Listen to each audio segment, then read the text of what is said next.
Guys. I got the greatest idea. We're going to build a stinking tower.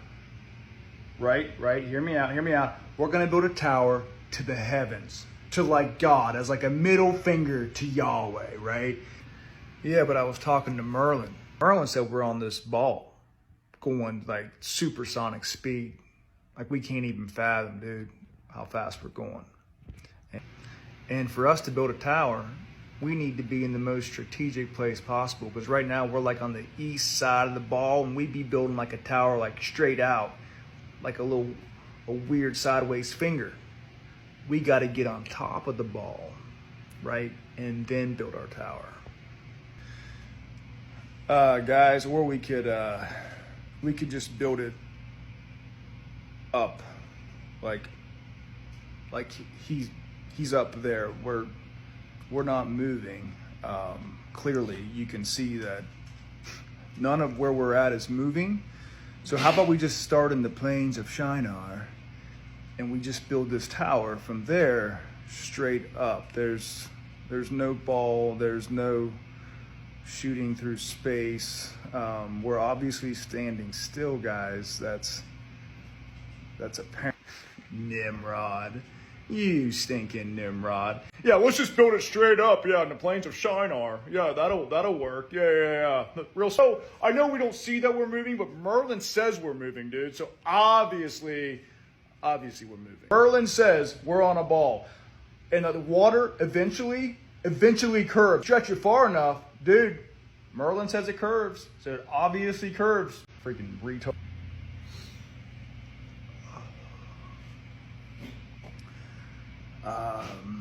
I don't even know what to say to that.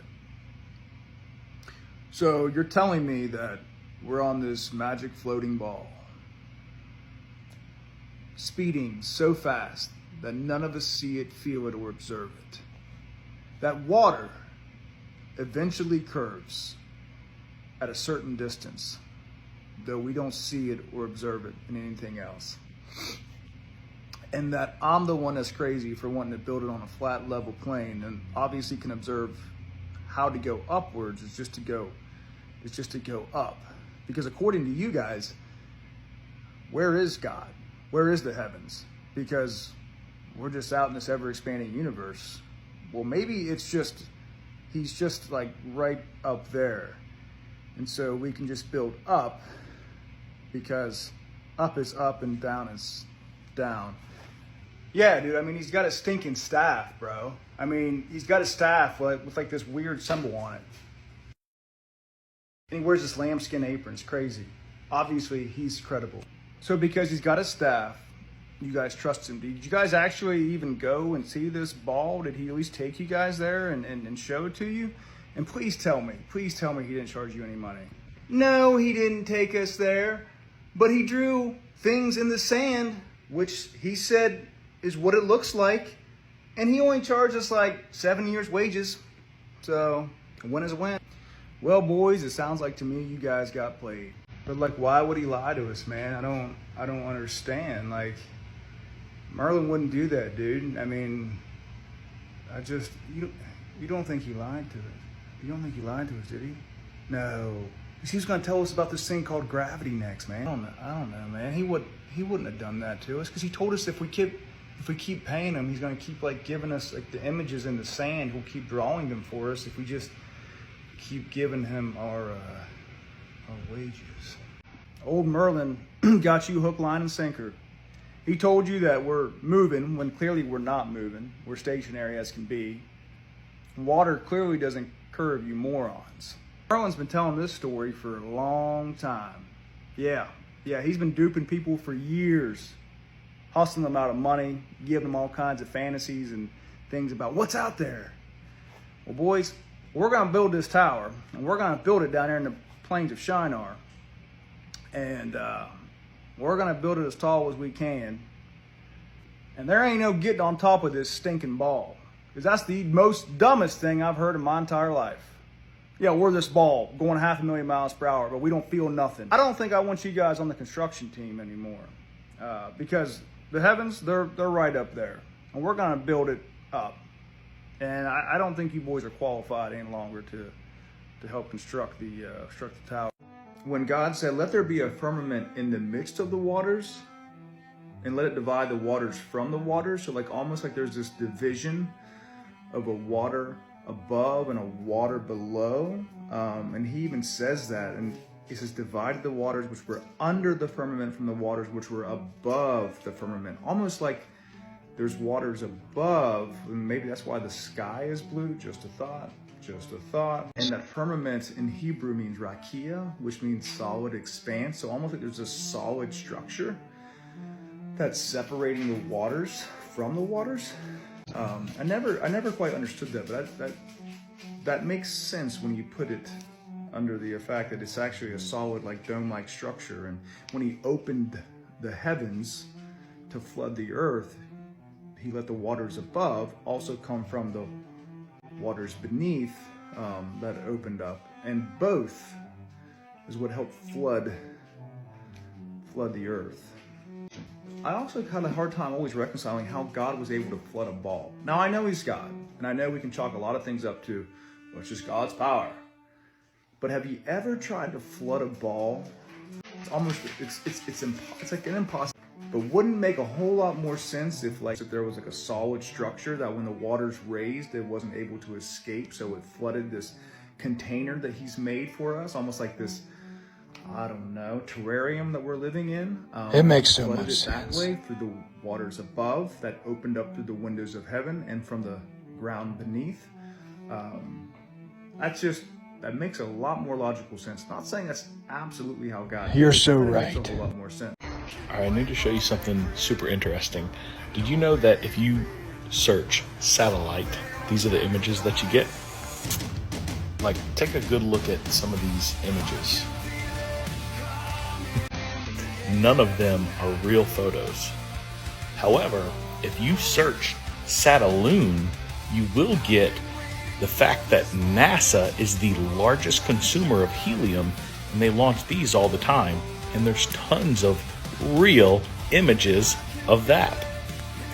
Did you know that over 99% of communication is done through sea cables and not satellites? A lot of people think that these are insignificant, but they carry over 99% of data across the oceans. That is, 99% of our communication is delivered via sea cables.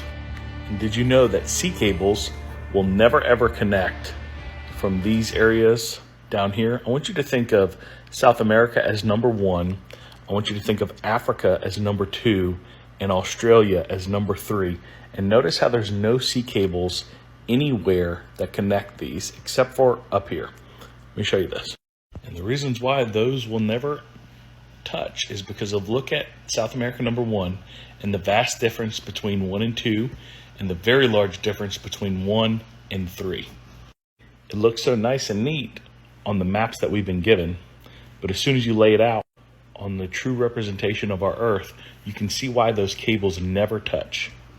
Y'all, it's truly time to stop believing NASA and the propaganda that we've been given since we've been born, and learn to believe what the Bible says about our realm, and that this is a flat geocentric plane that God created, and that the heavens and the earth is finished. We're not on a demonic spinning water ball. So, did you know that every child cartoon, TV show, and movie has space and dinosaurs in it? Why are they pushing that agenda so hard down your throats? Did you know that every movie since the 1950s has a globe in it? Did you know that NASA gets $70 million per day? Did you know that there's no real photos of Earth? Did you know that there's no real photos of satellites? Now you do. An historic moment today in aviation. For the first time, a solar-powered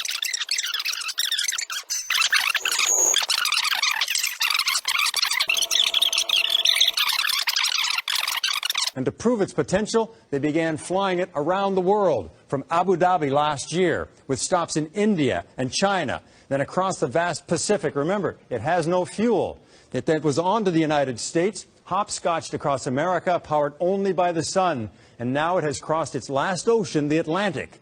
Not much further to go. It's strange that the Apollo 11 astronauts, supposedly trained as engineers, pilots and scientists, and they have a star on the Hollywood Walk of Fame, a place reserved for actors and entertainers, why would astronauts, whose mission was scientific and historical, be honoured alongside movie stars and performers?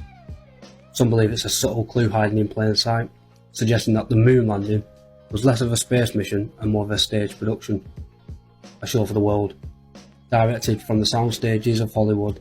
After all, why commemorating astronauts in the heart of the entertainment industry, unless their greatest achievement was in fact an elaborate performance? So let's use some analytical thinking here, some simple logic. Star trails quite literally prove and show that all of these stars rotate around Polaris, and also all of the planets appear to rotate around Polaris. Now, how would it appear that all of the planets appear to rotate around Polaris if supposedly the Earth and all of the planets are rotating around the Sun? Does that make sense? And how come this dude that went way up into the sky in his little airplane can see the sun and the moon at the same time over a seemingly flat plane? Is this an optical illusion? Is this refraction? Or is something else going on? Perhaps the sun and moon are much smaller and local. Perhaps they're the same size and rotating around over our flat plane. Perhaps Earth is all of the physical universe, and outside of Earth is nothing. So the universe is the cosmic egg, the torus field in which we live, and the astrological signs are the 12 star signs that rotate overhead year after year. It's like you don't even try. You guys make this way too easy for me. Pay attention. Ouch. 1958. Vertigo by Alfred Hitchcock. Oh, that's cute. Did you think I was done with you? The first CGI movie, by earliest use of CGI, Vertigo, 1958. The same year NASA came out. What a coincidence. Did you think I was done with you? Yet? Oh, I'm just getting started. I went ahead and broke some coincidences down for you. Okay, let's talk about the ancient time-telling device that is the sundial. You know, the thing they've been telling the time with for thousands of years, using the sun, not the rotation of the earth. It's literally based on the sun's movement across the sky, not the earth spinning 1,000 miles an hour beneath us. It's funny how no matter what time of year, no matter where you put one of these, they always work perfectly, like clockwork. Apparently the earth spins, tilts, wobbles and orbits, yet this thing stays completely accurate no matter how many times you use it. It's always like clockwork, following the sun around a stationary plane. Now hear me out. What if our sun was actually a lot smaller, a lot more local, and just moved round our plane like clockwork, exactly like our ancestors believed? But no, we're definitely spinning 1,000 miles an hour on a tilted ball through the impossibilities of space. That's well more believable. Time only makes sense when you're standing still. Oh my gosh, everything you've been taught about the solar system and stars is completely false based on the Rockefeller Education. What you see, look up, guys. Grab your phone and try this out, but look at how wild this is. Look at this. You think that's a star, guys. That is what you were looking at every day. That's one of them, by the way. They all have different designs. It's pulsating different colors. This is what's going on, guys. This is what's going on. Every day we're looking up at these souls of bright light. Like, oh wow, what do you guys think? One thing I need for you guys to understand about your masters, you know, the people that taught you everything you think you know about everything you think you know, if this was real, they wouldn't even show it to you. You don't get to see what goes on at the White House. You don't get to see what goes on at Area 51. You don't get to see what goes on at the Pentagon. You don't even get to see what goes on beneath the Sistine Chapel. Why do you get to see this? Because they want you to believe in this. That's why. If NASA making $25 billion a year and we pay for that through our taxes. But outer space has been disproven, basically, and Earth is essentially proven to be flat with a container. Don't that mean we being scammed? Is the Earth flat or is it round? This right here is one of the craziest videos you're ever going to see. This is my Nikon P1000. I'm zooming in about 7 miles out, okay? You see this right here? Hold on. I got 4 separate ones now. So before you start commenting, you have to watch this video and you have to explain. How am I seeing this? There should be about 30 feet of curve right now. I'm seeing the bottom of the boat. Hold on before you start commenting now. This next one's going to blow your mind because it actually like goes behind this buoy and they're like a mile apart. You can see, look, just watch. Keep watching. Look how the boat, what's up with that? Somebody tell me how these things are like 1 mile apart. That's my buddy on that boat. You can still see the bottom of it. How is that possible, okay? Seriously, look, here's another one, okay? Keep watching. I'm sure by now there's all kinds of crazy comments, but anyways, what kind of boat is this? What is this little thing on the back, the little tube thing, you know what I'm saying? What is that? Seriously, what is that though? Anyways, look, you can't see it. It's out of sight, dude. From where I'm at, I'm about 4 feet off the ground. 4 feet, okay? You're gonna be like, oh, the rocks! No, the water is up to the rocks on the other side, okay? Anyways, look, this one right here is what's weird too, okay? I just can't really decide, what it is that makes people want to argue so much, man, is the main thing, because there should be about 30 foot. So how are we seeing this? You know what I'm saying? Like and there again, there's the buoy, there's the boat, I don't know, man.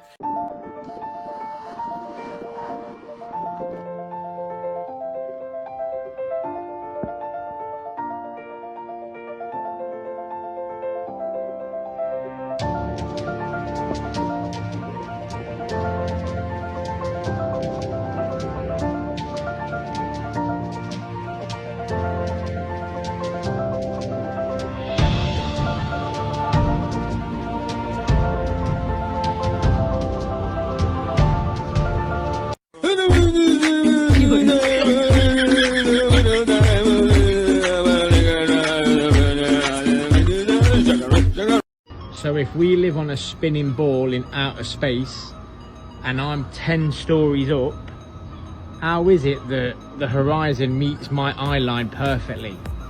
How is that big massive cruise ship over there level with my eye line if I'm 10 stories up and we're supposedly on a ball? What are you on about? Non-player characters, also known as NPCs, they're playing by the rules of a game that was created for them. But the main characters, they create their own game, and they're playing this reality like a maze that no one else can solve but them. So I guess the question is, who are you?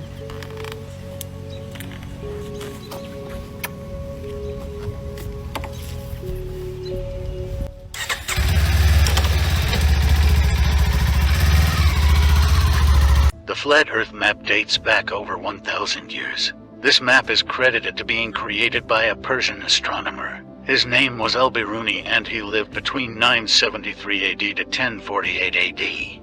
It's the official map of the United Nations and also the United States Geological Survey. It used to be present in many places before the creation of NASA and the Antarctic Treaty in 1959. Here you see it with Admiral Byrd.